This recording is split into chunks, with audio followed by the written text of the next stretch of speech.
পরপর 4 বার নির্বাচিত সংসদ সদস্য মিয়া মোহাম্মদ তানসেন তার নিজ দল থেকে মনোনয়ন পেয়েও জাতীয় সংসদ নির্বাচনে অংশগ্রহণ করছেন না।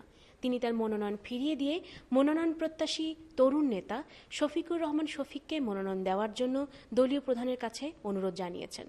বিভিন্ন সময় বিভিন্ন ভালো কাজ করে আলোচনায় আসা মিয়া মোহাম্মদ তানসেনের এই ধরনের সিদ্ধান্তকে রাজনৈতিক মহলসহ বিভিন্ন মহলে আলোচনার ঝড় তুলেছে। আপনারা সুশীল সমাজ এ ব্যাপারে কি ভাবছেন? এ ধরনের কর্মকাণ্ড আমাদের দেশের সকল রাজনীতিবিদদের জন্য একটি শিক্ষণীয় বিষয়, যেখানে সকলে মনোনয়ন নিয়ে কাড়াকাড়ি মারামারি, সেখানে তিনি তার মনোনয়ন নিজ হাতে অন্যের হাত তুলে দিয়ে একটা দৃষ্টান্ত রেখেছে। আমি তার এই ধরনের কর্মকাণ্ডকে হাইলি অ্যাপ্রিসিয়েট করি। মিয়া মোহাম্মদ তানসেনের মনোনয়ন ফিরিয়ে দেওয়ার ব্যাপারে আপনার মন্তব্য কি? আমার আর মন্তব্য কি, তিনি আমার দলের না, তাই মূল বিষয় সম্পর্কে আমার কোনো ধারণা নেই। তবে ভেতরে ভেতরে কি উদ্দেশ্য বা কি পরিকল্পনা সেটা আমি বলতে পারবো না। তবে হ্যাঁ, শুনেছি তিনি লোক ভালো, মানুষের খুব উপকার করেন। ধন্যবাদ আপনাকে। আপনি কি নিজেই মনোনয়নের ব্যাপারে মিয়া মোহাম্মদ তানসেনকে কিছু বলেছিলেন, নাকি তিনি নিজে থেকে এই কাজটি করেছেন? জি না, আমি এই ব্যাপারে কিছু বলিনি। উনি নিজে থেকে এরকম সিদ্ধান্ত নিয়েছেন যে নির্বাচন করবেন না, এবং দলীয় প্রধানের কাছে এই বিষয়ে চিঠি দিয়েছেন। এই ব্যাপারে আপনার বক্তব্যটা কি? আসলে এই ব্যাপারে এবং মিয়া মোহাম্মদ তানসেন সম্পর্কে আমার বলার কিছু নেই। উনি অনেক যোগ্য নেতা, দেশপ্রেমিক। তো উনি নমিনেশন পেয়েছিলেন এ শুনে আমি নিজেও খুশি হয়েছিলাম। তরুণদের সুযোগ দিয়ে দেশ সেবার একটা বিশেষ সুযোগ দিয়েছেন, এটা একটা বিশাল স্যাক্রিফাইস। সবাই যখন মনোনয়নের জন্য প্রতিযোগিতা করছে, তখন আপনি মনোনয়ন ফিরিয়ে দিলেন কেন? আমি আসলে দলের ভারসাম্য টিকিয়ে রাখার জন্যই কাজটি করেছি। অনেকেই বলছে দলের সাথে অভিমান করে আপনি সরে দাঁড়িয়েছেন। দলের প্রতি আমার অভিমান থাকবে কেন? দল তো আমাকে মনোনয়ন দিয়েছে। আর যদি দলের বিষয়ে আমার কোনো অভিযোগ থাকতো, তাহলে অবশ্যই আমি দলকে জানাতাম। আমার দীর্ঘ রাজনৈতিক জীবনে সত্য কথা বলার সাহসের অভাব তো কখনো হয়নি। আপনি যদি নির্বাচনে জয়লাভ করতেন এবং আপনার দল যদি সরকার গঠন করত, তাহলে আপনি মন্ত্রিত্ব পেতেন। এখন সেই সুযোগটি হাতছাড়া হয়ে যাচ্ছে, আপনার আফসোস হচ্ছে না? আমি তো মন্ত্রী হবার জন্য রাজনীতি করি না। রাজনীতি করার পিছনে আমার নিজস্ব কিছু চিন্তা ভাবনা কাজ করে। কেউ কেউ বলছেন আপনি রাজনীতি থেকে অবসর নেওয়ার চিন্তা ভাবনা করছেন। এই মনোনয়ন ফিরিয়ে দেওয়া কি তারই প্রাথমিক প্রক্রিয়া? আমি তো এ ধরনের কোনো কথা বলিনি।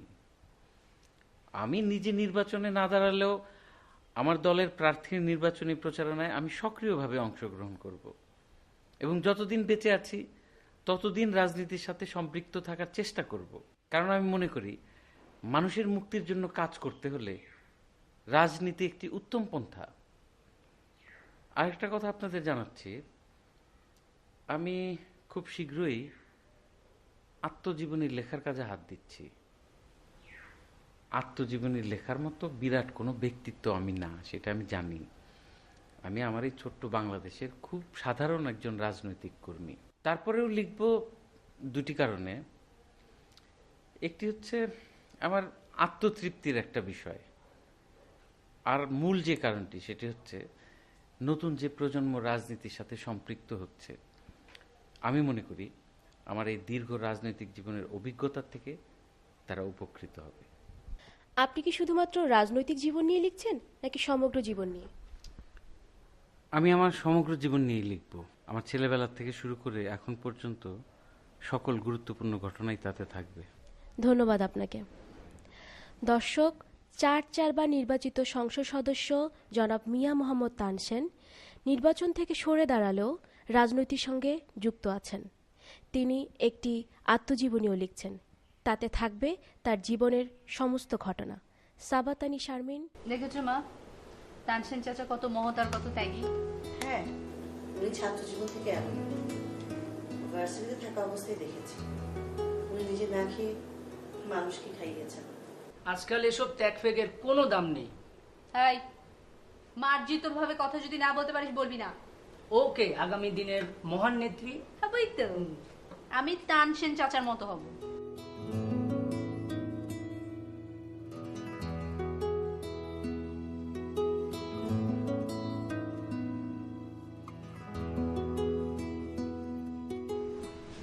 এই আজকে খবরের কাগজটা পড়েছো? হ্যাঁ, বললাম তো। তানসেন আবার খবরের শিরোনাম। তার জন্য তো এটা নতুন কিছু নয়। অদ্ভুত এক লোক।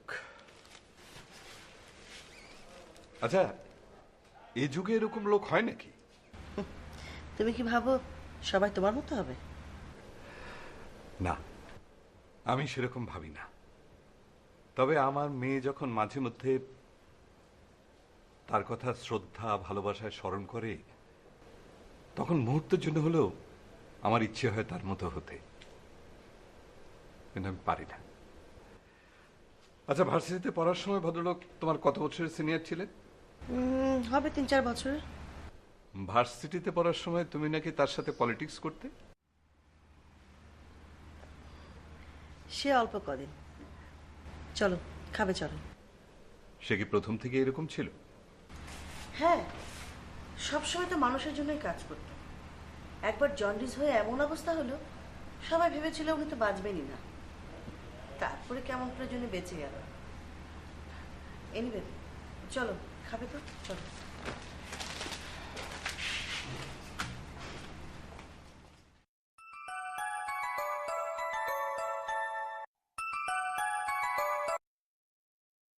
হ্যালো ভাই, আছেন কেমন? এই তো আছি আলহামদুলিল্লাহ। না না, মিডিয়ার কথা না, ঠিকই শুনেছেন। আরে ভাই, চারবার তো আমি ছিলাম, এখন নতুন কেউ আসুক। জি আচ্ছা, ঠিক আছে। জি ভাই, জি। ওয়ালাইকুম আসসালাম।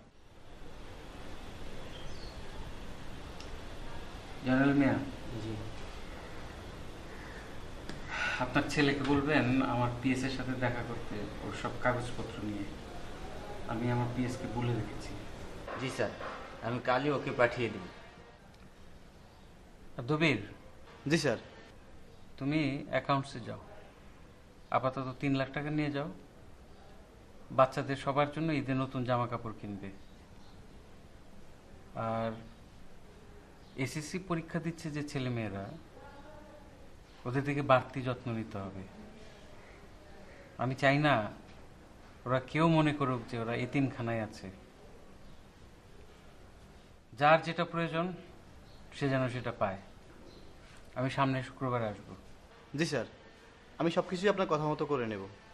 স্যার, এখন তাহলে আমরা যাই। হ্যাঁ, যান। আসসালামু আলাইকুম। আসসালাম। এই কাজ,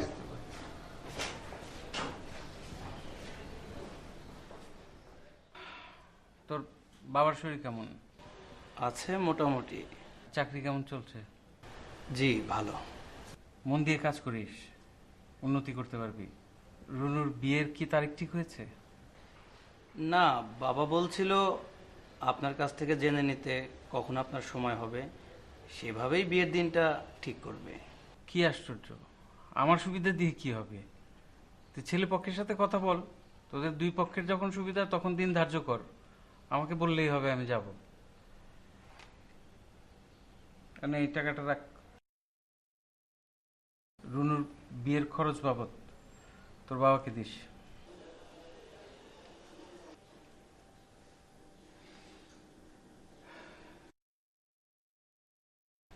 কি আর কিছু বলবি? ভাইজান, আমার খুব ইচ্ছা ছিল আপনার সঙ্গে সব সময় থাকি, কিন্তু সংসারের কথা চিন্তা করে চাকরিটা করতে হচ্ছে। আপনি কষ্ট নিয়েন না ভাইজান। কি আশ্চর্য কথা, কি বলিস না বলিস। আমার সঙ্গে সারাক্ষণ তোকে থাকতে হবে কেন? আমি তো ওই রকম রাজনীতি করি না যে আমার সাথে রেখে রেখে তোকে পরনির্ভরশীল করে ফেলবো। আমি চাই আমার আশেপাশে যারা আছে সবাই যেন স্বাবলম্বী হয়। আচ্ছা, তুই একটু পাশের ঘরে অপেক্ষা কর।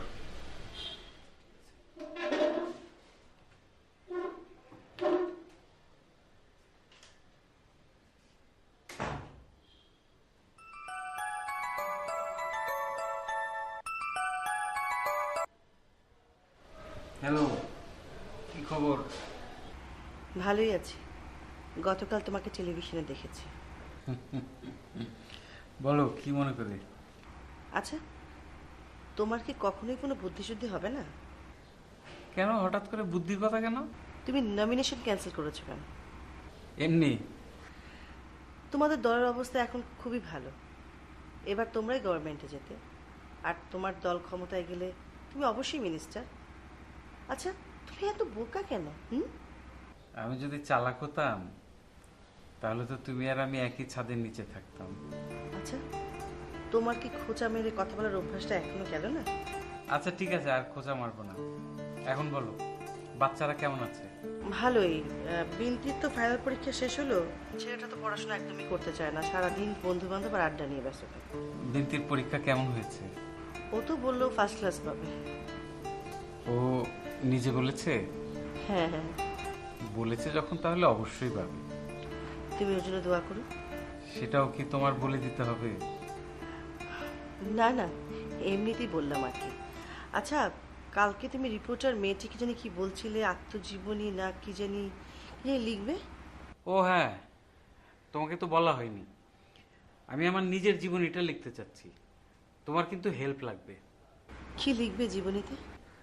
একেবারে ছোটবেলার থেকে শুরু করে এই বুড়োবেলা পর্যন্ত যা কিছু সবই লিখব। আমাদের ব্যাপারটা লিখবে নাকি জীবনীতে? অবশ্যই, সেই জন্যই তো তোমার হেল্প লাগবে।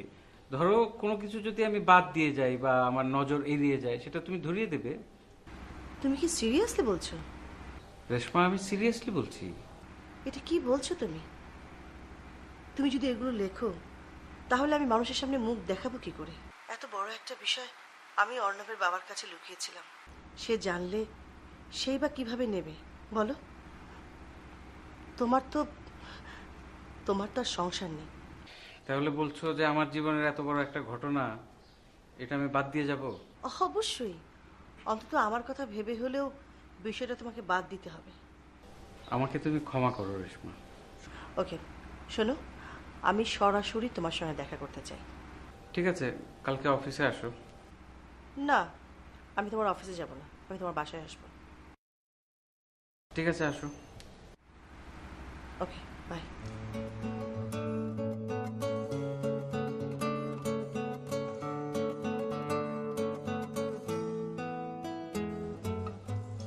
ড্রাইভার, গাড়ি বের করো।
এত ব্যাগ, এগুলোর মধ্যে কি? কাপড়। কেন? আমাদের ইউনিভার্সিটির পাশে রাস্তায় কতগুলো গরিব ছেলে মেয়ে আছে না, ওদের জন্য। বাহ, মানুষের জন্য কিছু করতে পারলে তুমি খুব আনন্দ পাও, তাই না? খুব খুব আনন্দ পাই। তুমি পাও না? আমি ব্যাপারটা আগে উপলব্ধি করতে পারতাম না, কিন্তু এখন তোমার সাথে মিশে মিশে আমিও তোমার মতোই হয়ে যাচ্ছি। আমার তানসেন চাচা কি বলেন জানো? কি বলেন? উনি বলেন যে জীবন অন্য মানুষের কল্যাণে আসে না সে জীবন অর্থহীন। ওনার কথা শুনলে না আমার খুব রাজনীতি করতে ইচ্ছে করে।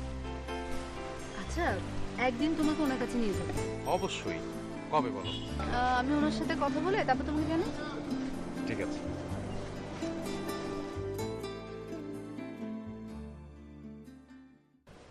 হঠাৎ করে কি হয়েছে তোমার?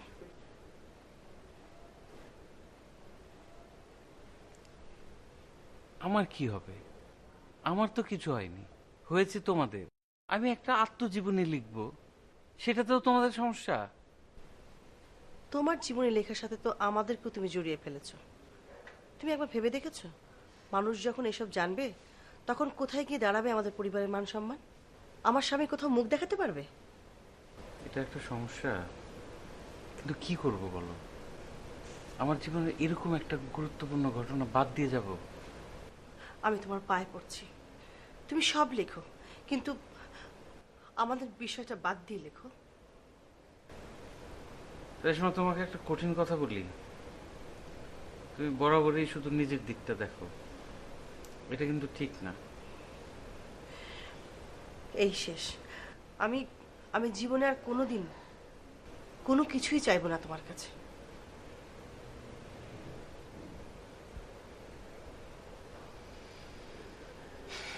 আচ্ছা ঠিক আছে,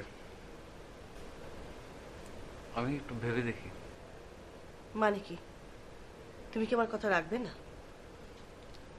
আমি কি সেটা বললাম? আমি বললাম যে একটু ভেবে দেখি। ঠিক আছে, ভেবে দেখো।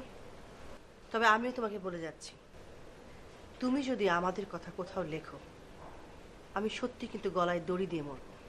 কথাটা মনে রেখো।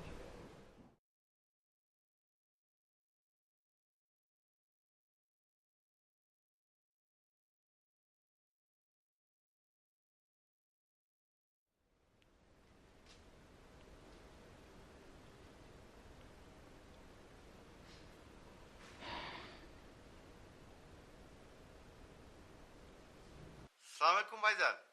ওয়ালাইকুম আসসালাম। আছেন কেমন? ভালোই আছি ভাইজান। তাসমত ভাই, টেলিভিশনে দেখলাম আপনাদের মিয়া মোহাম্মদ তানসেন নাকি আত্মজীবনী লিখছেন। আমিও তো তাই দেখলাম ভাইজান। এটা আবার রাজনৈতিক কোনো চাল নয় তো? আরে না ভাইজান, না। সেরকম কিছু হলে আমি তো আপনাকে জানাতাম যে। তবুও ভাই, আপনি একবার গিয়ে তার সঙ্গে দেখা করে আসেন। হাজার হোক আপনারা একই দলের লোক। তাছাড়া তানসেন সাহেব আপনার ছাত্র জীবনের বন্ধু, আপনার কাছে কিছু বলতেও পারে। রাইট ভাইজান, রাইট। আপনি ঠিকই বলেছেন যে আমি আজই যাব। ভাইজান তাহলে রাখছি। আসসালামু আলাইকুম।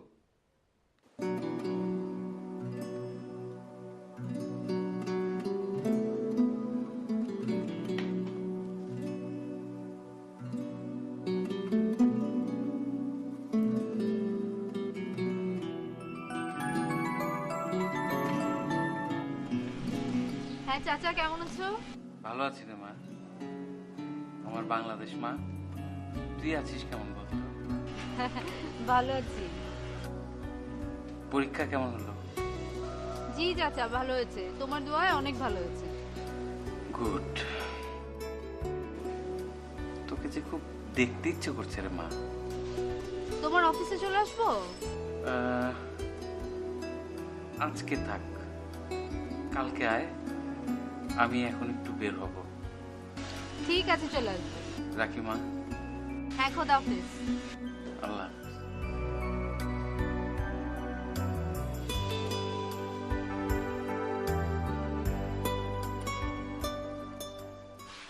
আরে আসমত,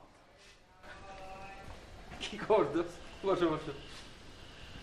দোস্ত, হ্যাঁ তুমি যে একেবারে ফাটিয়ে দিছো যে সারা দেশে তোমাকে নিয়ে কথা হচ্ছে। এগুলি সব মিডিয়ার ব্যাপার, তুমি তো জানো। বাড়াই বলার ব্যাপারে মিডিয়া ওস্তাদ। আরে বাড়িয়ে বলবে কেন? তোমাকে আমরা চিনি না? কি খাবে বলো, চা খাবে না কফি? এক কাজ করো না, রসমালাই খাও, কুমিল্লার রসমালাই আছে। আরে না না, কেন? শুধু লিকার চা। আমার আবার ডায়াবেটিস, তুমি জানো না? বলো কি ডায়াবেটিস নাকি? জানতাম না তো। আবার ডায়াবেটিস হয়ে গেল। এক কাপ কফি আর লিকার চা, চিনি ছাড়া পাঠাও। বলো। শুনলাম তুমি নাকি আত্মজীবনী লিখবে যে? হ্যাঁ লিখবো। তোমার একটা ছোট্ট হেল্প লাগবে আমার। আমার আবার কি হেল্প লাগবে যে? আমি তো তোমার মতো এত লেখাপড়া জানি না। আচ্ছা, ওই আলিয়াদের গ্রামের বাড়ির নামটা যেন কি ছিল? আলিয়া?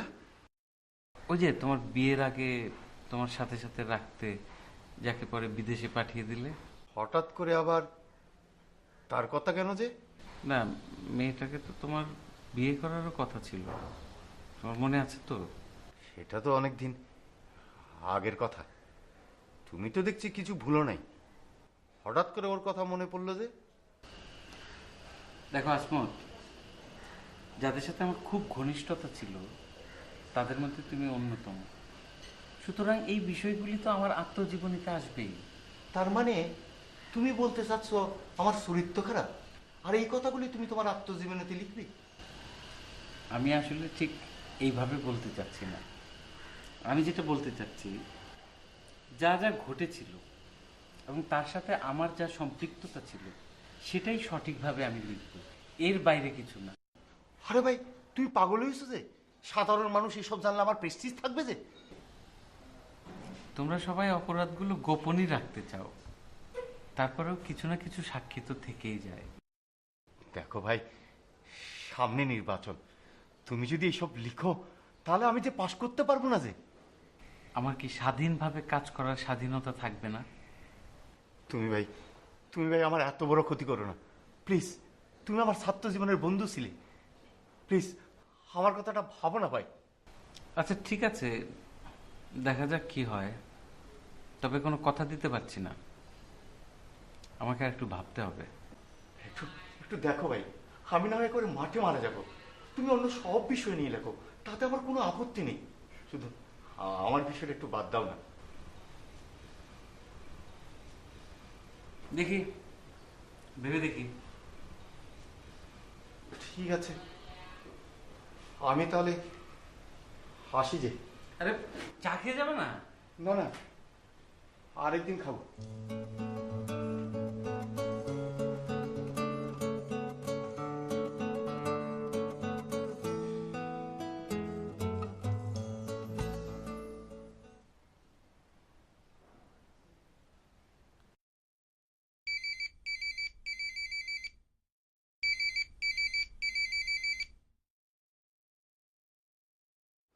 হ্যালো, সালামালাইকুম ভাইজান। ওয়ালাইকুম আসসালাম। আরে ভাই, আপনি তো কামাল করে দিয়েছেন ভাই, সবার মুখে মুখে শুধু আপনারই কথা। তাই নাকি? আমি কিন্তু সেরকম কোনো লক্ষ্য নিয়ে কাজটা করিনি, আর এ নিয়ে আপনার তো দুঃখ করার কোনো কারণ দেখি না। আপনারা তো সবসময়ই কোনো না কোনোভাবে আলোচনায় আসছেন। কি যে বলেন ভাই, আমরা যা পাচ্ছি সে তো শুধুই বদনাম। আপনার মতো সুনাম আর অর্জন করতে পারলাম কই। তা আছেন কেমন? আছি, ভালো আছি। শুনলাম আপনি আত্মজীবনী লিখছেন।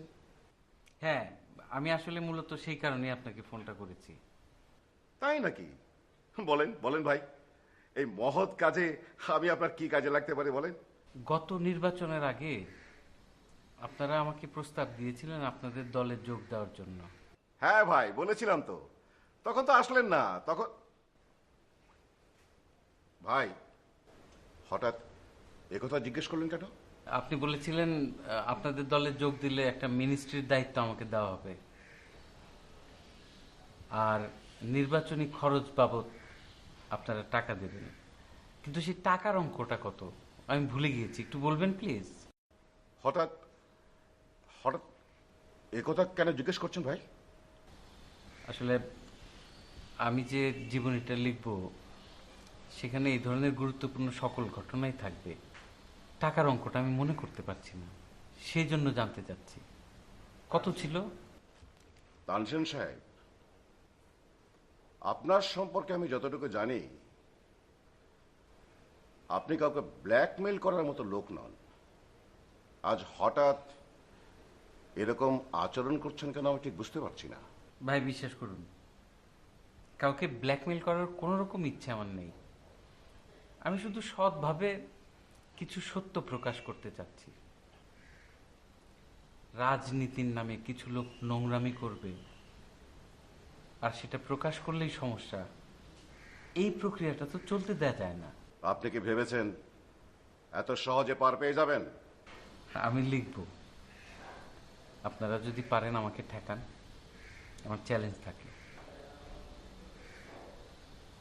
হ্যালো হ্যালো,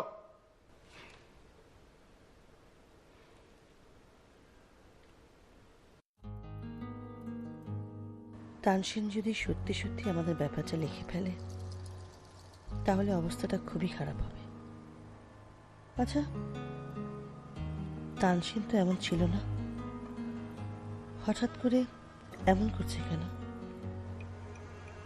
সে কি আমার উপর প্রতিশোধ দিতে চাচ্ছে?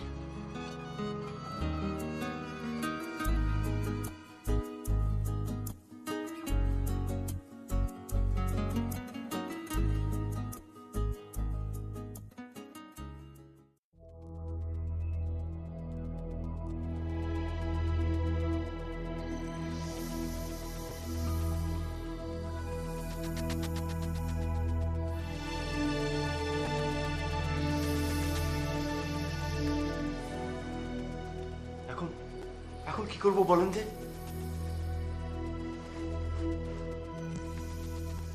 একটা কিছু করতেই হবে। বাংলাদেশের মিয়া মোহাম্মদ তানসেনের যে জনপ্রিয়তা, তাতে একটা মিথ্যে কথা বলে যদি পত্রিকায় লিখে দেয়, সেটাই মানুষ বিশ্বাস করবে। আচ্ছা, আমি যদি কোনো সিদ্ধান্ত নেই, আপনারা থাকবেন আমার সঙ্গে? অবশ্যই। আপনি? অবশ্যই অবশ্যই আছি যে, যদিও সে আমার ছোটবেলার বন্ধু, তারপরও আমি আপনাদের সাথে আছি।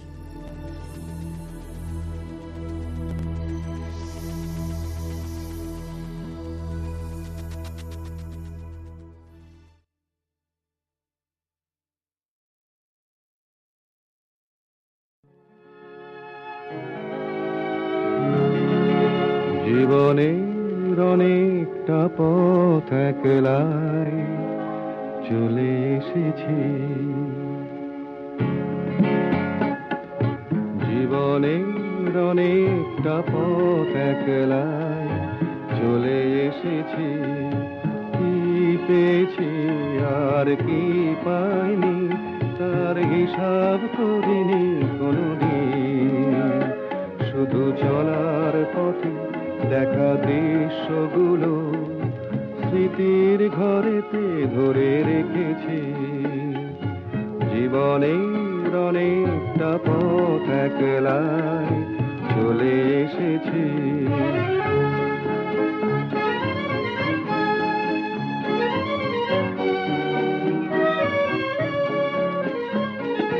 বুঝিনি চলার পথে কি ছিল দেবার, এ পথে নিজের করে কি ছিল নেবার।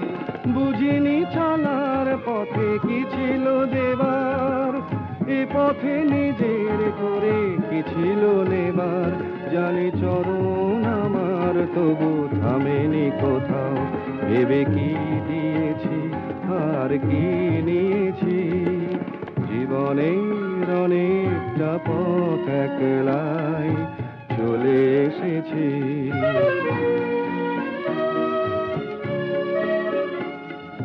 হৃদয় ঘিরেছে কত জানা অজানা, পেরিয়ে এসেছি তার সব সীমানা।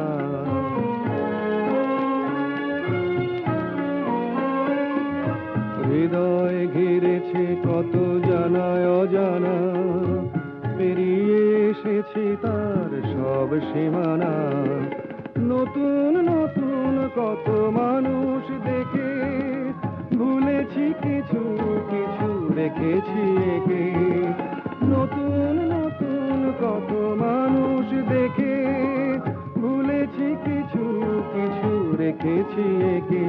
তবু হৃদয় আমার তবু ভাবেনি কোথাও, পথে কি হারালাম আর কি এনেছি। জীবনের অনেকটা পথ একলাই চলে এসেছি। কি পেয়েছি আর কি পাইনি তার হিসাব করিনি কোনোদিন। শুধু চলার পথে দেখা দৃশ্যগুলো স্মৃতির ঘরেতে ধরে রেখেছি। জীবনের অনেকটা পথ একলাই চলে এসেছি।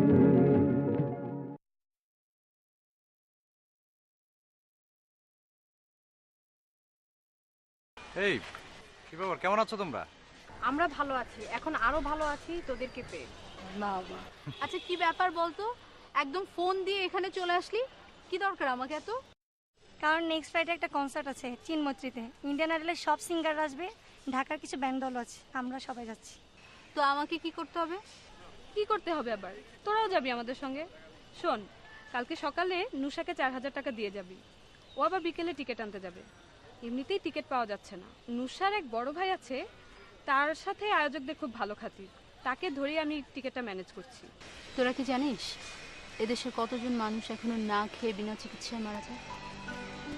তোরা কি এটা জানিস ওই 4000 টাকা দিয়ে কত বেলা কতজন অভুক্ত মানুষকে খাওয়ানো যাবে?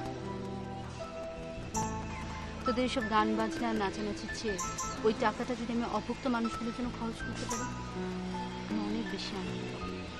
আচ্ছা, এসব নিয়ে কি তোকেই ভাবতে হবে? কাউকে না কাউকে তো ভাবতেই হবে। আমি না হয় তাদের দলেই থাকলাম, তোরা কিছু মনে করিস না রে, আমি যেতে পারবো না। এখন আসি, আমার কাজ আছে। বাই। চলো।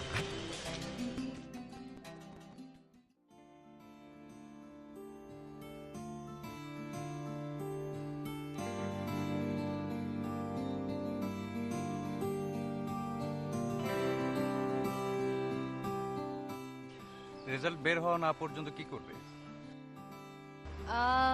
ভাবছি তানসেন চাচার সাথে থেকে রাজনীতি করা শিখব। গুড। আমাকে নেবে সাথে? থাকতে চাও? হ্যাঁ। তাহলে তোমাকে একটা পরীক্ষা দিতে হবে।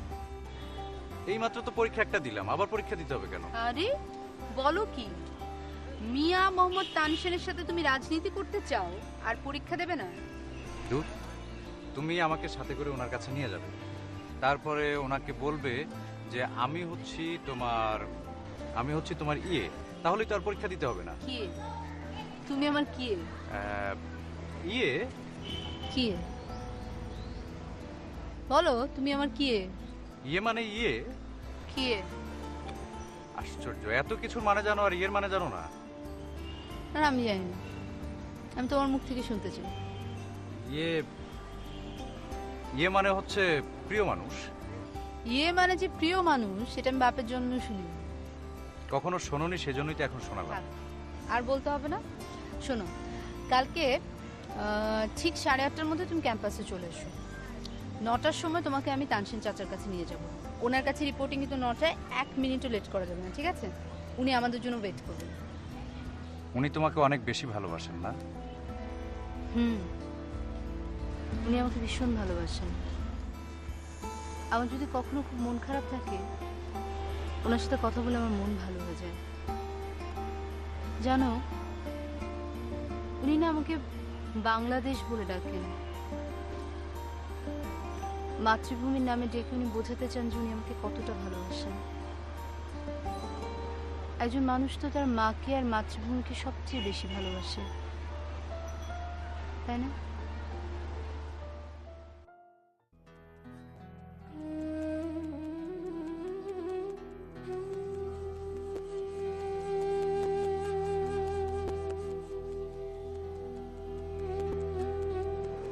স্যার,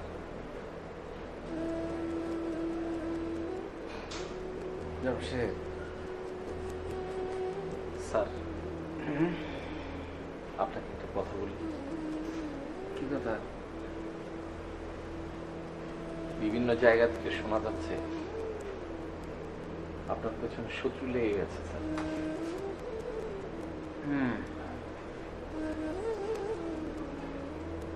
চিন্তা করো না, আল্লাহর রহমতে আমার কিছু হবে না। স্যার, স্যার ওই বইটা না লিখতে হয় না?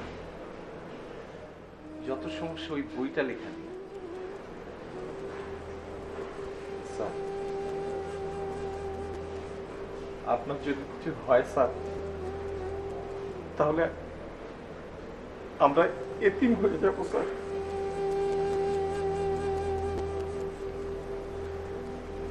জামশেদ, আমি আমার জীবনে জ্ঞান তো কোনো মানুষের কোনো ক্ষতি করিনি, আমার কিছু হবে না। যাও ঘুমাই।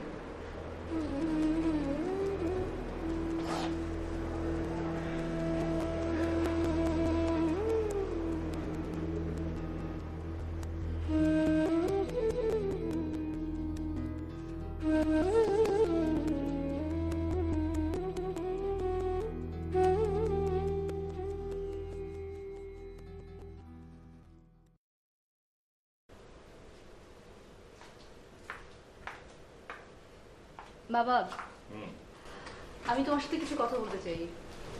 বল। বাবা, আমি ডিসাইড করেছি যে আমি লন্ডনে ব্যারিস্টারি পড়তে যাব না। আমি দেশে প্র্যাকটিস করব আর পলিটিক্স করব। পলিটিক্স করবে মানে? পলিটিক্স করব মানে আমি তানসেন চাচার মতন পলিটিক্স করব। দেখো বিন্তি, তুমি বড় হয়েছ, তোমার ভালো মন্দ বোঝার মতো বয়স তোমার হয়েছে, তাই তোমাকে আমি বেশি কথা বলবো না। এদেশে মিয়া তানসেনের মতো পলিটিক্স করে কজন টিকে থাকবে বলো? আরে ওই রকম পলিটিক্স করে এদেশে পত্রপত্রিকায় বা ওই দেশি যে চ্যানেলগুলো আছে সেগুলো শিরোনাম হওয়া যায়, কিন্তু উনার আদর্শটা কজন মেনে চলবে বলো? ইভেন উনার দলে যে সমস্ত লোকজন আছে তারাই কি তার আদর্শ মেনে চলবে? দেখো বাবা, কাউকে না কাউকে দায়িত্ব তো নিতেই হবে, তাই না? আমি মনে করি তানসেন এই পথের অগ্রদূত। তুমি দেখো বাবা, ওনার স্বপ্ন একদিন না একদিন সফল হবেই। তাছাড়া হুট করে তো কিছু হয়ে যায় না বাবা। যত বড় বড় বিপ্লব সফল হয়েছে সেগুলো কিন্তু ধীরে ধীরেই হয়েছে। দেখো তুমি কতদিন টিকতে পারো। টিকতে না পারলেও আমি ওই স্বার্থান্বেষীদের দলে যাব না বাবা। তুমি একবার তোমার দলের কথাই চিন্তা করে দেখো, গতবার কি হলো? তুমি 1 কোটি টাকার বিনিময়ে মনোনয়ন কিনলে। তোমার দলের মধ্যে এক পক্ষ তোমাকে সমর্থন করছে, আরেক পক্ষ তোমাকে গালমন্দ করছে বাবা। এত কিছুর পরেও তুমি কিন্তু ইলেকশনে জিততে পারলে না। আর এই খবরগুলো রসালো ভাবে যখন পত্রিকায় আসে তখন মেয়ে হিসাবে আমার ভালো লাগে না। পলিটিক্স করতে গেলে ওরকম একটু একটু হয়। ওরকম একটু একটু যেন না হয় সেটার জন্যই আমাদের লড়াই বাবা।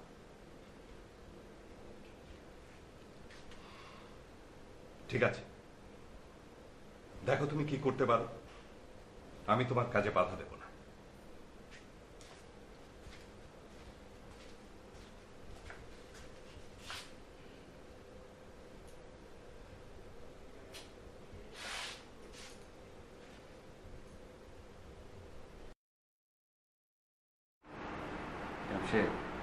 স্যার,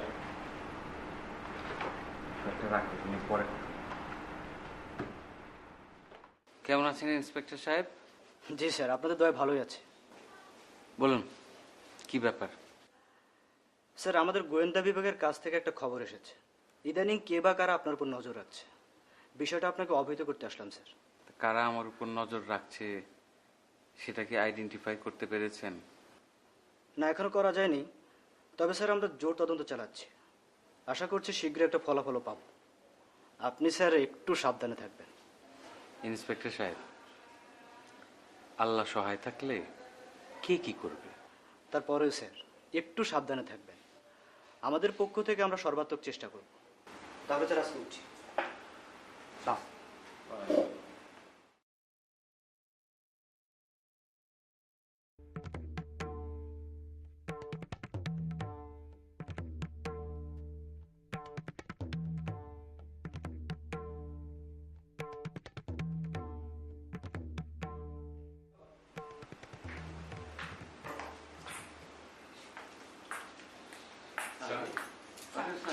কেমন আছো চাচা? এই তো আমি ভালো আছি। তুই আছিস কেমন? আছি, ভালো আছি। মিস্টার দুর্জয়, তুমি কেমন আছো? জি, ভালো আছি। আপনি আমার নাম জানেন? দেখ কি বলে। তোমার বাবা মা কেমন আছেন? জি, ভালো আছে। তোমার বাবার হাই প্রেশার ছিল, সেটা কি কন্ট্রোলে আছে? ওই যে তোমার বোনের বিয়ের সময় হঠাৎ করে বেড়ে গিয়েছিল। না না, কন্ট্রোলেই আছে। কিন্তু আপনি এত কিছু কি করে জানেন? আবার বলে জানলেন কি করে? তুমি আমার মায়ের সাথে চলাফেরা করো, তোমার বিষয়ে আমি জানবো না? এটা হয়? শোনো, সামনে অনেক কাজ, নিজেকে ভালোভাবে তৈরি করো। জি। আচ্ছা মা, আমি যদি আমার কাজগুলি তোদের উপরে দিয়ে যাই, তোরা সব সামলাতে পারবি না? তুমি কোথায় যাবে? আমার বয়স হয়েছে, কখন চলে যেতে হয় তার কি ঠিক আছে? আমরা তোমাকে কোথাও যেতে দেব না, আমরা তোমাকে সামনে রেখে তোমার কাজে এগিয়ে নিয়ে যাব। মাগো, আমি যদি না থাকি আমার কাজগুলি বন্ধ হয়ে যাবে না তো? চাচা, আমার সামনে যদি মৃত্যু আসে তবু আমি তোমার কাজ বন্ধ হতে দেব না। কিন্তু আমি বুঝতে পারছি না তুমি হঠাৎ এইসব কথা কেন বলছো? বলে রাখলাম আর কি, মানুষের কখন কি হয় বলা তো যায় না। আচ্ছা, কি খাবে বলো দুর্জয়? জি, তুমি যা খাবে আমরাও তাই খাবো। এক কাজ করি, আজকে আমার মায়ের পছন্দ মতো খাই, কি বলো? চলো জামশেদ, বাইরে খাবো আজকে।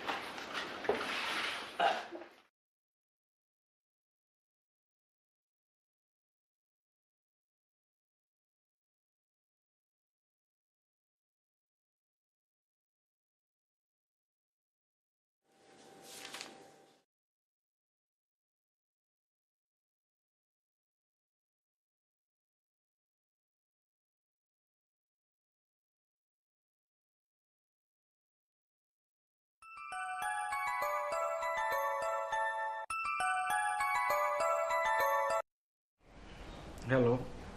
হ্যালো, আসসালামু আলাইকুম স্যার। স্যার, আমি সাবাতানি শারমিন বলছিলাম। হ্যাঁ শারমিন, বলো কেমন আছো? জি স্যার, ভালো আছি। স্যার, আপনি কেমন আছেন? এই তো আছি একরকম। স্যার, আপনার সাথে একটু দেখা করতে চাচ্ছিলাম, অবশ্য কোনো অফিসিয়াল পারপাসে না। কি ব্যাপার বলো তো? স্যার, আপনার সঙ্গে আমি কিছু কথা বলতে চাই, আপনি যদি অনুমতি দেন। কালকে সকালে আমার অফিসে চলে আসো। ধন্যবাদ স্যার। আসসালামু আলাইকুম স্যার। ওয়ালাইকুম সালাম।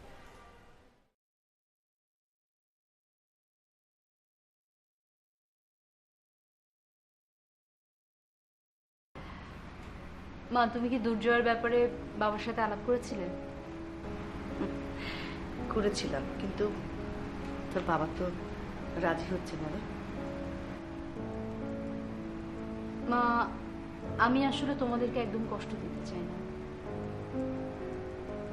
কিন্তু আমার কিছু করার নেই মা, আমার সিদ্ধান্তটা আমাকে নিতে হবে।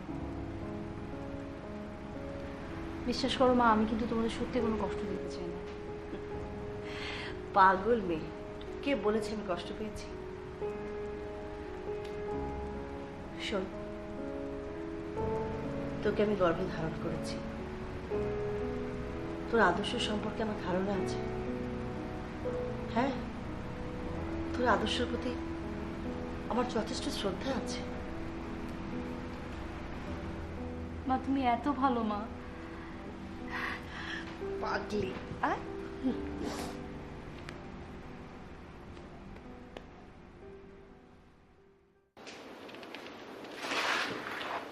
কুমার ভাই। ওয়ালাইকুম সালাম।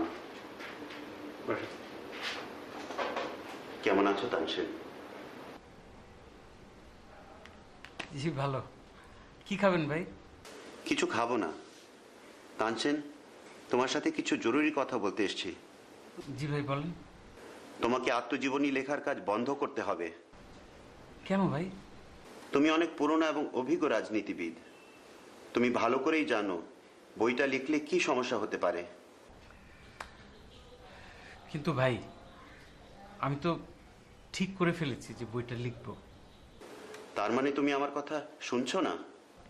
আমাকে ক্ষমা করবেন ভাই। আমিও ঠিক। আমার জন্য দোয়া করবেন।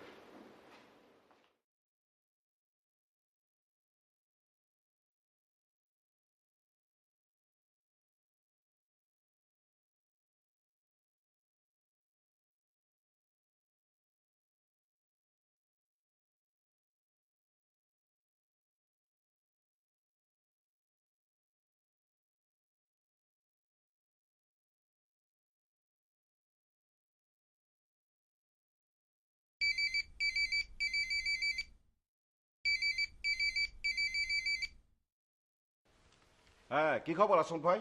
খবর ভালো না যে, সে তো আমার কথা শুনছে না। এখন কি করি যে বলেন তো?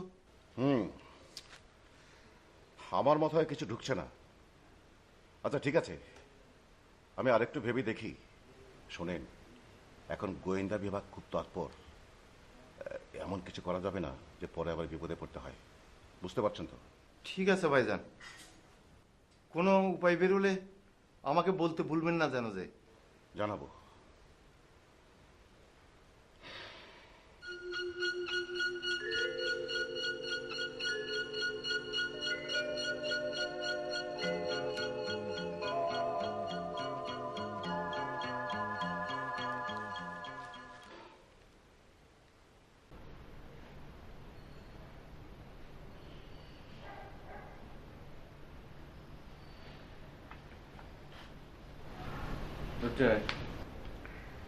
কাজী সাহেবকে ডাকতে লোক গিয়েছে, চলে আসবে। বিয়ের পরে আজকের রাতটা তোমরা আমার এখানেই থাকো। কালকে সকালে আমার গাড়ি নিয়ে কক্সবাজার চলে যাবে। জামশেদ সব ব্যবস্থা করে রেখেছে। আপনি যেভাবে বলবেন সেভাবেই হবে। কক্সবাজারের ডিসি সাহেব আমার খুব কাছের মানুষ, এমনি মানুষও ভালো। তাকে আমি সবই বলেছি। একটা বাংলো ব্যবস্থা করে রাখবেন, আশা করছি কোনোই সমস্যা হবে না। তারপরেও যদি সমস্যা হয় আমাকে সাথে সাথে জানাবেন। জি।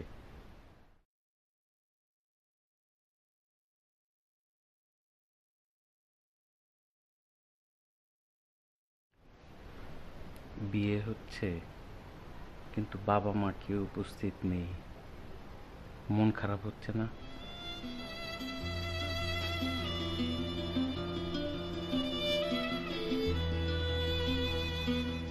আমার কিন্তু একটু মন খারাপ হচ্ছে। না, ভুল বললাম, একটু না,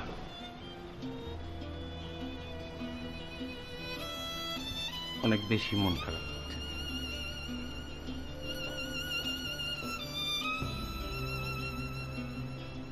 আমার মনে হচ্ছে যে আমার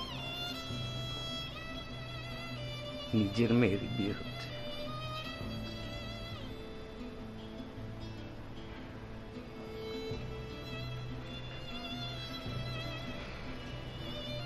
May God always be with you, my child.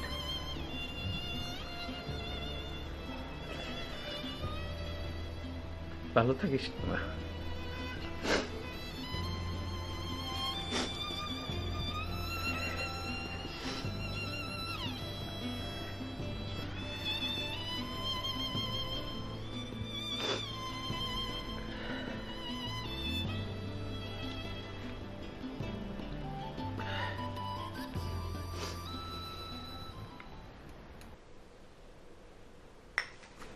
বিন্তিকে যে নাস্তার টেবিলে দেখলাম না, ও একটু বাইরে গেছে। এত সকালে বাইরে গেছে মানে? কোথায় গেছে? তো বললো না কোথায় গেছে। আশ্চর্য, এত সকালে বাইরে গেল, তুমি একটু জানবে না যে কোথায় যাচ্ছে? আহা, তুমি এত উত্তেজিত হও না তো। আমার মেয়ের প্রতি আমার অগাধ বিশ্বাস আছে, আমি জানি ও অন্যায় কিছু করবে না।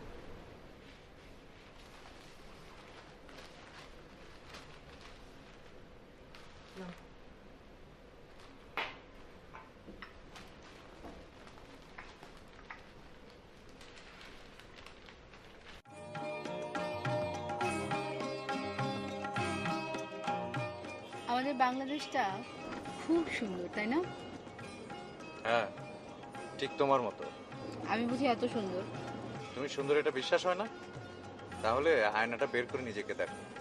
আমি এত সুন্দর না। তুমি সুন্দর জন্যই তো তানসেন চাচা তোমাকে বাংলাদেশ বলে ডাকে। তানসেন চাচার কথা মতো আমি সত্যি সত্যি বাংলাদেশটাকে আমার মধ্যে ধারণ করি। এদেশের অধিকার বঞ্চিত মানুষের জন্য আমি কাজ করে যাব। ওনার স্বপ্নকে সফল করার জন্য আমার যত সংগ্রাম করতে হবে আমি সংগ্রাম চালিয়ে যাব। এই সময় তুমি আমার পাশে থাকবে তো? থাকবো না মানে? সারা জীবন একসাথে থাকবো জন্যই তো বিয়ে করা। তুমি আর আমি দুজন মিলে আমাদের ভবিষ্যৎ প্রজন্মকে স্বপ্নের মতো সুন্দর একটা বাংলাদেশ দিতে চাই। জানো বিন্তি, এজন্যই তোমাকে আমার খুব বেশি ভালো লাগে। জীবনের সাথে তুমি দেশটাকে জড়িয়ে ফেলতে পারো।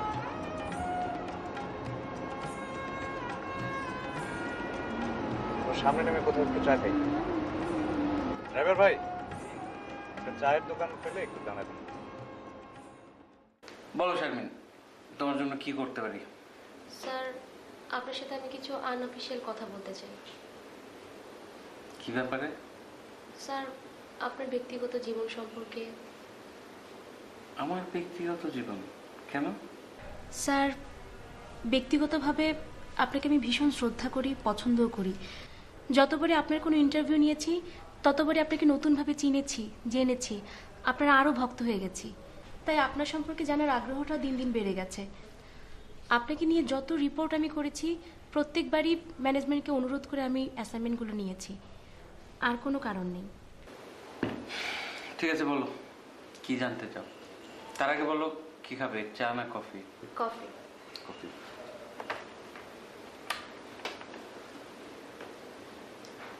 শোনো, 2 কাপ কফি পাঠাও, আর বিশেষ প্রয়োজনে বা আমার অনুমতি ছাড়া কেউ যেন ভেতরে না আসে। ওকে?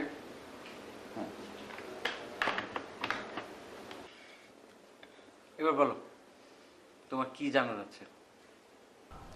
স্যার, আপনি বিয়ে করেননি কেন? বিয়ে তো করেছিলাম, 1 মাস সংসারও করেছি। তাহলে এখন আপনার স্ত্রী কোথায়? সে এখন আরেকজনের স্ত্রী। কেন এমন হলো জানতে পারি স্যার? সে তো অনেক কথা। আচ্ছা ঠিক আছে, বলি, তুমি যখন জানতেই চাচ্ছ। আমি তখন বিশ্ববিদ্যালয়ে এম.এর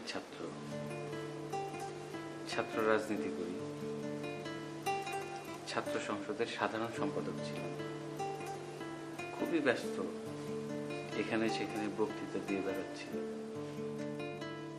নাওয়া খাওয়ার সময় না, এরকম অবস্থায় আমার এক বন্ধুর মাধ্যমে ওর সাথে পরিচয়। সম্পর্কটা খুব দ্রুত ঘনিষ্ঠ হয়ে গেল এবং সেটাই আমার জীবনের প্রথম আর শেষ প্রেমে পড়া। আচ্ছা, কি জানি সুখবর দেবে বলেছিলে? বলবো তো বাবা, একটু অপেক্ষা করো না, তারপরে বলছি। তোমার ভালো খবর কি সেটা তো আমি জানি। হয়তো বলবে কোনো পেশেন্টের জন্য একটা রেয়ার গ্রুপের ব্লাড ম্যানেজ করে দিয়েছো, হয়তো রাস্তার কোনো ছেলেকে স্কুলে ভর্তি করিয়েছো, এই তো। আরে বাবা, এগুলো কি ভালো খবর না? অবশ্য এখন তোমাকে আমি যা বলবো তা হচ্ছে তোমার আর আমার জন্য, মানে আমাদের দুজনের জন্য খুবই ভালো একটা খবর। তাহলে তাড়াতাড়ি বলো না, কি খবর? এক বন্ধুর সঙ্গে সাপ্লাইয়ের কাজে হাত দিয়েছি। অবশ্য এতে যে পয়সাটা আসবে তাতে তোমার আমার মোটামুটি দিন চলে যাবে। যাক, বাঁচা গেল। আমি তো তোমাকে নিয়ে খুব দুশ্চিন্তায় ছিলাম। তোমার সাথের যারা, তারা চোখের সামনে কত কি করে ফেললো।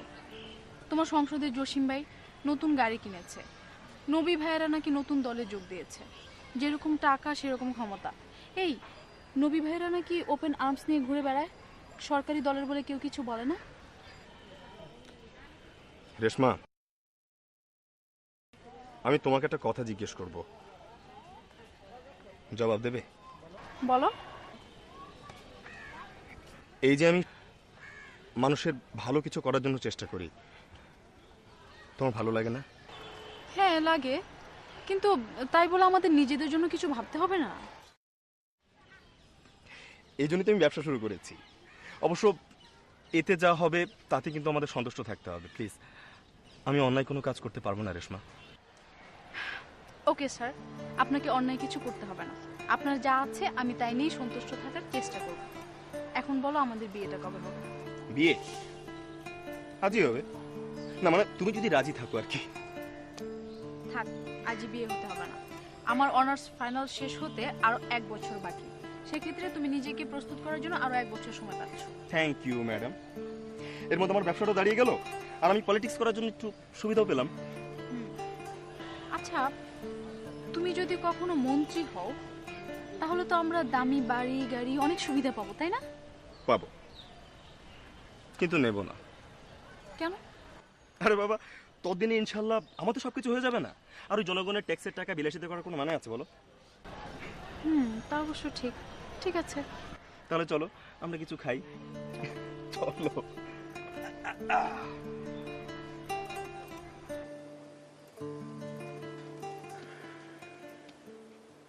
তারপরে হঠাৎ করে এই সমস্যাটা শুরু হয়।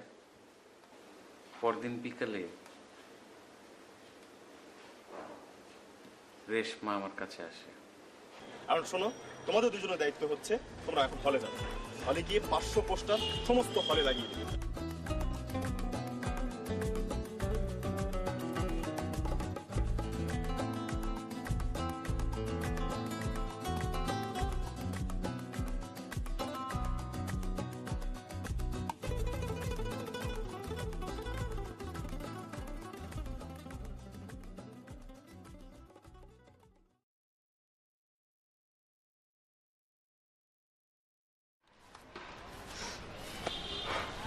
শোনো, তোমার সাথে কিছু জরুরি কথা আছে। চলো অন্য কোথাও গিয়ে বসি। চলো। না, কোথাও যাওয়া যাবে না, এখানেই বলতে হবে। রেশমা, কি হয়েছে বলো তো? ভাইয়া আমার বিয়ের কথা বলছে। পাত্র ভাইয়ার বন্ধু, এতদিন লন্ডনে ছিল, এখন দেশে আসছে। মা বাবা থেকে শুরু করে সবাই বিয়েতে রাজি। আচ্ছা, তুমি কি বলেছো? আমি না করে দিয়েছি, আর তোমার কথা বলেছি। ওরা কি বললো? ওরা বলল পলিটিক্স করা ছেলের সাথে আমার বিয়ে দিবে না। তো এখন কি করতে চাও? ডিসিশন তো তোমার কাছে। আমি তো বিয়ে করতে চাই, আজই, এক্ষুনি। হ্যাঁ, আমিও এরকম কিছু ভাবছিলাম। চলো আমরা আজই বিয়ে করবো।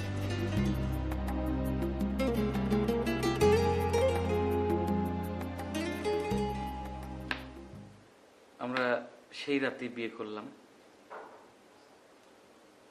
আজিমপুরে যে বাসাটায় থাকতাম সেই বাসায় শুরু হলো আমাদের ছোট্ট সংসার। সেই সময় আপনি ভালো সাহস দেখিয়েছেন। আমি 15 বছর বয়সে রাইফেল হাতে মুক্তিযুদ্ধ করেছি। আমার কখনোই সাহসের কোনো কমতি ছিল না। তারপর কি হলো? বেশ আনন্দে আমাদের দিন কাটছিল। যদিও সেই সময় আমি রাজনীতি, আমার নতুন ব্যবসা নিয়ে খুবই ব্যস্ত, তারপরেও যখন রাতে বাসায় ফিরতাম দুজনের প্রচুর গল্প হতো। কখনো কখনো এমন হয়েছে গল্প করতে করতে রাত শেষ। দুজনের মান অভিমানও হতো।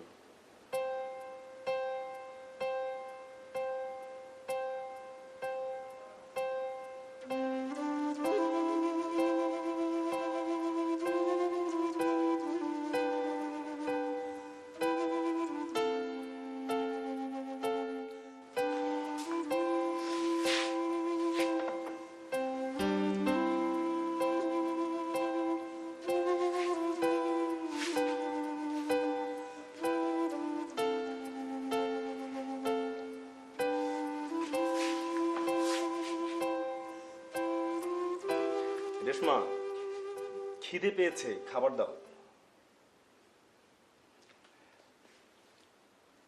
খিদে পেয়েছে তো, খাবো।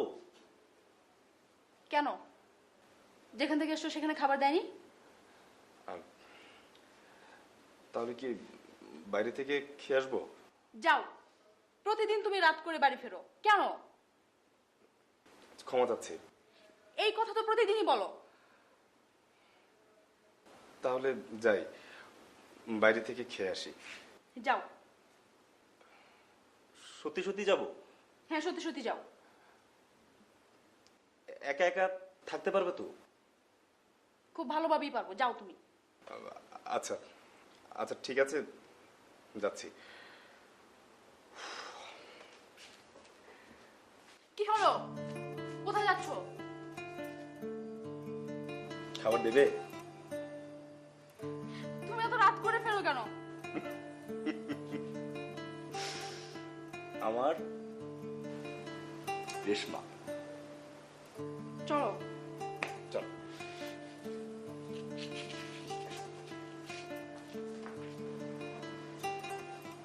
ভালোই ছিলাম আমরা। 1 মাস কেটে গেল। হঠাৎ করে রেশমার ভাই এসে আমাদের বাসায় উপস্থিত। প্রথমে তো আমরা বিষয়টাকে স্বাভাবিকভাবে নেইনি। পরে তিনি বললেন যে ওদের পরিবার আমাদের বিষয়টাকে মেনে নিয়েছে, কোনো সমস্যা নেই। রেশমা তো খুবই খুশি। সেদিন তিনি চলে গেলেন। কয়েকদিন পর আবার এলেন, বললেন যে রেশমার মার শরীরটা খুব খারাপ, রেশমা যদি যেতে পারে। আমি বললাম যাও। রেশমা গেল, তবে যাওয়ার সময় ওর মনটা খুব খারাপ ছিল। ঠিক মতো খাওয়া দাওয়া করবে আর রাত করে বাড়ি ফিরবে না। আমার জন্য টেনশন করো না, আমি 2 দিন পরেই চলে আসবো। মন খারাপ করো না। ঠিক আছে, শোনো, কোনো প্রয়োজন যদি হয় অবশ্যই আমাকে খবর দেবে। দেবো, তুমি ভালো থেকো। আসি তো।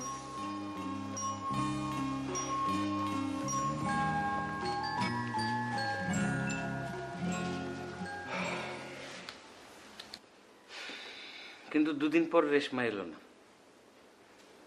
আমি খুবই চিন্তিত হলাম। ভাবলাম যে রেশমার মার শরীরটা হয়তো বেশি খারাপ। একদিন অপেক্ষা করলাম, তারপর ওদের বাড়িতে গেলাম।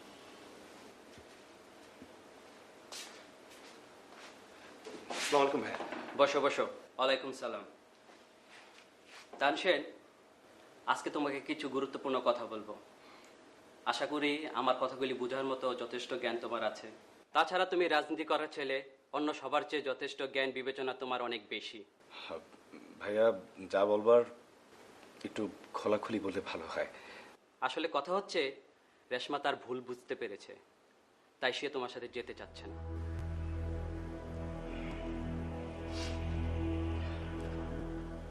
কথাগুলো আমি রেশমার মুখ থেকে শুনতে চাই। তার কোনো প্রয়োজন আছে কি? আছে, অবশ্যই আছে। ঠিক আছে, আমি ওকে পাঠিয়ে দিচ্ছি।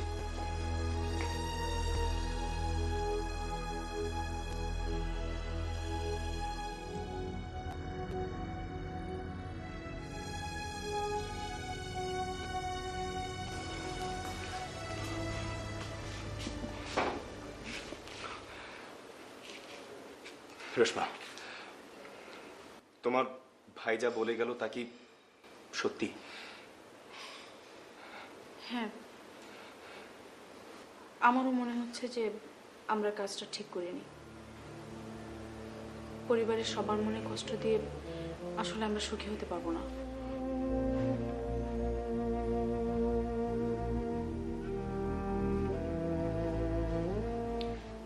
আমি কিছুদিনের মধ্যেই তোমাকে ডিভোর্স লেটার পাঠিয়ে দেব।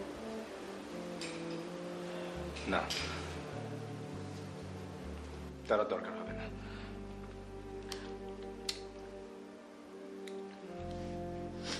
রেশমা, তোমার উপর আমার আর কোনো দাবি নেই। শুধু একটা কথা জানতে চাচ্ছি যে যা বলছো মন থেকে বলছো? হ্যাঁ, মন থেকেই বলছি। তুমি আমাকে ভুলে যাও।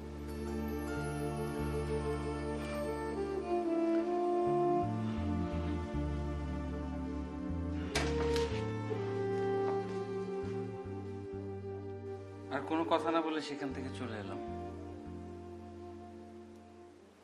কঠিন একটা রাত পার করলাম। পৃথিবীটাকে মনে হচ্ছিল অতি নিষ্ঠুর একটি জায়গা। পরের কিছুদিনে পরিস্থিতি আরো খারাপ হলো। রাজনীতি, ব্যবসা সব বন্ধ। রাতের পর রাত বাসায় ফিরতাম না। মোট কথা, জীবনের প্রায় ইতি ঘটতে যাচ্ছিল। সেখান থেকে আমাকে ফিরিয়ে আনলো আমার রাজনীতি। হঠাৎ একদিন মনে হলো, আমি কেন এসব করছি? এতে কার কি ভালো হচ্ছে? আমি তো সেই ছোটবেলার থেকে আমার স্বপ্ন যে আমি রাজনীতি করব, মানুষের পাশে থাকব, ওদের সুখ দুঃখ দেখব। এভাবে চলতে থাকলে তো কিছুই হবে না। গা ঝাড়া দিয়ে উঠলাম, নতুন ভাবে জীবন শুরু করলাম। আপনার স্ত্রীর সাথে আর যোগাযোগ হয়েছিল? মাত্র 2 মাস পরেই সে এসেছিল আমার কাছে ক্ষমা চাইতে। অনেক কান্নাকাটি করলো। দেখে মনে হলো নতুন সংসারে সে বিশেষ সুখী হতে পারেনি, তার স্বপ্ন ভঙ্গ হয়েছে। এখনো তিনি আপনার সঙ্গে যোগাযোগ রেখেছেন? হ্যাঁ, একজন পরিচিত মানুষের সাথে যেরকম সম্পর্ক থাকে, বিশেষ কিছু না। আপনি কি তাকে ক্ষমা করতে পেরেছেন? আমি তাকে ক্ষমা করে দিয়েছি। আমার সন্তান বিষয়ে সে আমার সাথে কোনো মিথ্যাচার করেনি। আপনার সন্তান মানে? ওদের পরিচয়ে যে মেয়েটি বড় হয়েছে সে আসলে আমার সন্তান, আমি ওর বাবা। তবে মেয়েটি মোটামুটি আমার আদর্শেই বড় হয়েছে এবং রেশমাও এই বিষয়ে কখনো কোনো বাধা দেয়নি। গতকালই ওর নিজের পছন্দ করা একটি ছেলের সাথে আমি ওর বিয়ে দিয়েছি। ও কি জানে যে আপনি ওর বাবা? না, সে জানে না, আমি তাকে জানাইনি। দেখো শারমিন, এরকম একটি ঘটনা মানুষের জীবনে ভয়ানক বিপর্যয় ডেকে আনতে পারে। সেই ঝুঁকিটা আমি নিতে চাইনি, আমি ওকে জানাইনি।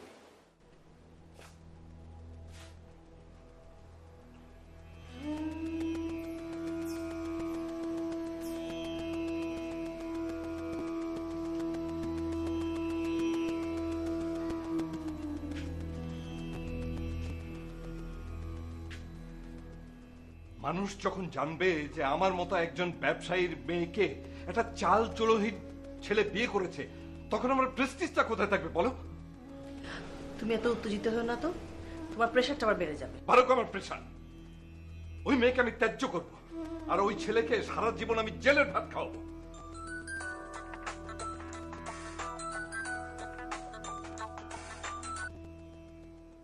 হ্যালো, হ্যাঁ বলুন ম্যানেজার সাহেব। খবর বেশি ভালো না স্যার, আমরা সব রকম চেষ্টা করেই ব্যর্থ হয়েছি। স্থানীয় প্রশাসন কোনোভাবেই আমাদের সাহায্য করতে রাজি হচ্ছে না। কেন? যতটুকু জানতে পেরেছি, খুব পাওয়ারফুল একজন পলিটিক্যাল লিডার ওদেরকে শেল্টার করছেন। ও আচ্ছা, ঠিক আছে, আমি দেখছি। আমি তোমাকে বলেছিলাম না, সেই নেতা মিয়া তানসেন তাদেরকে শেল্টার দিয়েছে। আমি এর বিহিত করে ছাড়বো। মঞ্জু গাড়ি বের করতে পার। শোনো, তুমি একটু ঠান্ডা মাথায় কাজটা করো, বেশি রাগ করার কোনো দরকার নেই। আচ্ছা, তোমাকে এ নিয়ে মাথা ঘামাতে হবে না, আমি দেখছি।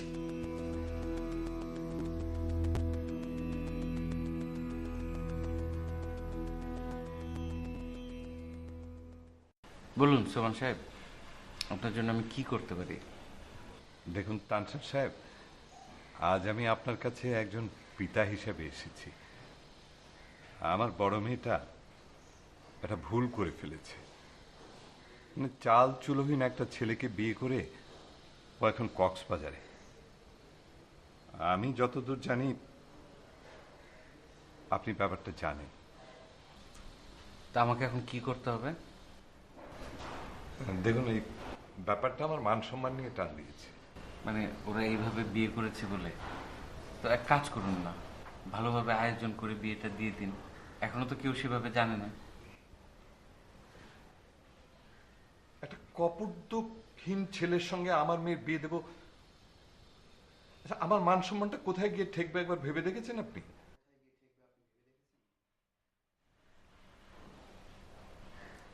সোমান সাহেব, কিছুদিন আগে পত্রিকায় দেখলাম অবৈধভাবে পণ্য স্টক করে বাজারে কৃত্রিম সংকট তৈরি করে যারা, সেই সিন্ডিকেটে আপনার নাম আছে।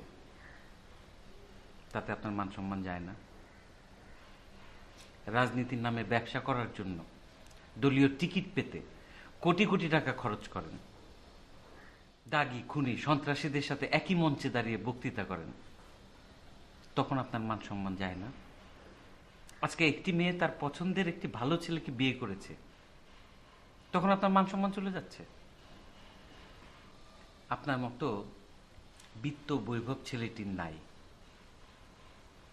কিন্তু তার যে অনেস্টি আছে সেটা আপনার কোথায়? সেখানে তো আপনি তার কাছে হতদরিদ্র। দেখুন, আমার জানার যদি ভুল না হয়ে থাকে, তাহলে ভার্সিটিতে পড়াকালীন সময়ে আমার স্ত্রীর সাথে আপনার পরিচয়। এইটুকু সম্পর্ক ছাড়া আপনার সঙ্গে আমাদের আর কোনো সম্পর্ক নেই। আর এই সম্পর্কে জোরে আপনি আমার মেয়ের ব্যাপারে নাক গলাতে পারেন না। দেখুন সুভান স্যার, নাকটা যেহেতু আমার, সুতরাং সেটা কোথায় কখন কতটুকু গলাতে হবে সেটা আমি ভালোই বুঝি। আপনাকে আরেকটা কথা বলে রাখি, আমি বেঁচে থাকতে বিনতি এবং ওর স্বামীর গায়ে একটি আঁচড়ও কেউ কাটতে পারবে না।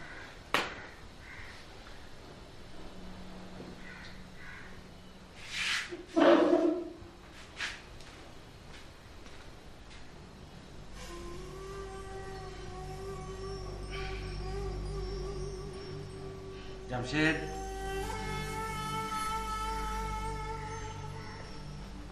জি স্যার। বসো। আচ্ছা, কোনো সমস্যা হয়নি তো? জি না স্যার। কেন? না, এমনি চোখ কান খোলা রাখবে, কোনো সমস্যা হওয়ার সাথে সাথে আমাকে জানাবে।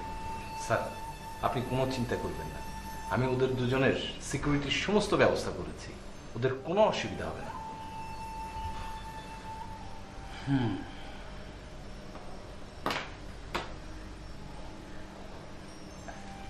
স্যার, আমি কি যাব?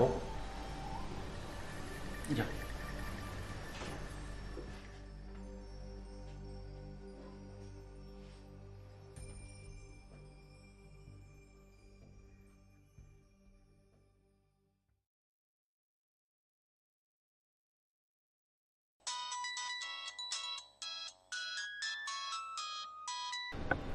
হ্যালো, আসসালামু আলাইকুম স্যার। ওয়ালাইকুম সালাম। কেমন আছো তুমি? জি স্যার, ভালো স্যার। আচ্ছা, কি খুব ব্যস্ত? জি স্যার, অফিসে একটা জরুরি অ্যাসাইনমেন্ট ছিল। তাহলে আমার সাথে একটু দেখা করতে পারবে? কিছু জরুরি কথা ছিল। জি স্যার, আমি আগামীকালই আসবো। Thank you. শোনো শারমিন, আমি তোমাকে একটা দায়িত্ব দিয়ে যেতে চাই। জি স্যার, বলুন। তার আগে তোমাকে বলে রাখি, আমি যে আত্মজীবনীটা লিখতে বলেছিলাম সেটা লিখব না। কেন স্যার? বছরখানেক আগে আমার লিভার ক্যান্সার ধরা পড়ে, বলতে পারো প্রায় লাস্ট স্টেজ। মনে হয় না খুব বেশি দিন তোমাদের সাথে থাকতে পারবো। আমি আত্মজীবনী লেখার কথা বলে যাবার আগে সবাইকে একটা ধাক্কা মতো দিতে চেয়েছিলাম। দেখতে চেয়েছিলাম আমার আশেপাশে যারা আছে তারা কে কি করে। দেখলাম আমার চলে যাওয়া স্ত্রী সহ সবাই আমার উপরে খুবই বিরক্ত, ক্রুদ্ধ। এটা লিখলে নাকি ওরা সমাজে মুখ দেখাতে পারবে না। আপনি ভালোভাবে ট্রিটমেন্ট করান, প্রয়োজনে দেশের বাইরে যান। সবই করেছি শারমিন, বাঁচতে কার না ইচ্ছা হয় বলো? আমার প্রথম জীবনটা খুব অনিয়মে কেটেছে, অনাহারে অর্ধাহারে দিন পার করেছি। নিজের দিকে তাকাবার মতো সামর্থ্য ছিল না, আর যখন সামর্থ্য হলো তখন সুযোগ বা ইচ্ছা কোনোটাই হলো না। আরেকবার দেশের বাইরে গিয়ে দেখে আসুন না স্যার। কোনো লাভ হবে না শারমিন, আমি বুঝতে পারছি আমার সময় দ্রুত ফুরিয়ে আসছে। যাবার আগে আমি তোমাকে একটা দায়িত্ব দিয়ে যেতে চাই। বলুন স্যার। আমার যা কিছু আছে সব কিছু আমি আমার মেয়েটাকে দিয়ে যেতে চাই। আমি বিশ্বাস করি আমার অসমাপ্ত কাজগুলো ও খুব ভালোভাবে শেষ করতে পারবে। তোমার দায়িত্ব হচ্ছে যখন তুমি বুঝতে পারবে সবকিছু বলার সময় এসেছে, তখন ওকে আমার সব কথা খুলে বলবে। কোনো প্রমাণ ছাড়া সে যদি বিশ্বাস করতে না চায়? আমার দৃঢ় বিশ্বাস সে তোমার কথাও বিশ্বাস করবে না, কারণ সে আমার মেয়ে। তার বিচার বুদ্ধির উপর আমার যথেষ্ট আস্থা আছে। ঠিক আছে স্যার, আমি দায়িত্ব নিলাম।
এই তোমার হলো?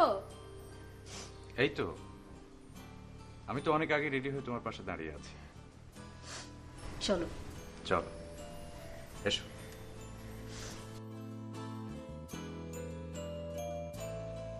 মিয়া মোহাম্মদ তানসেন তার আত্মজীবনী লিখে যেতে পারেননি। বিনতির বিয়ের কিছুদিন যেতে না যেতেই তিনি পৃথিবীর মায়া ত্যাগ করেন। অল্প কিছুদিনের ব্যবধানে বিনতির মা রেশমাও মৃত্যুবরণ করেন। মিয়া মোহাম্মদ তানসেন মৃত্যুর সময় তার স্থাবর অস্থাবর সমস্ত কিছুই বিনতিকে দিয়ে যান। সেই সাথে দিয়ে যান তার অসমাপ্ত কাজের দায়িত্ব। বিনতি তারই আদর্শ ধারণ করে দেশের মানুষের জন্য কাজ করতে থাকে। শুরু হয় আরেকটি নতুন গল্পের।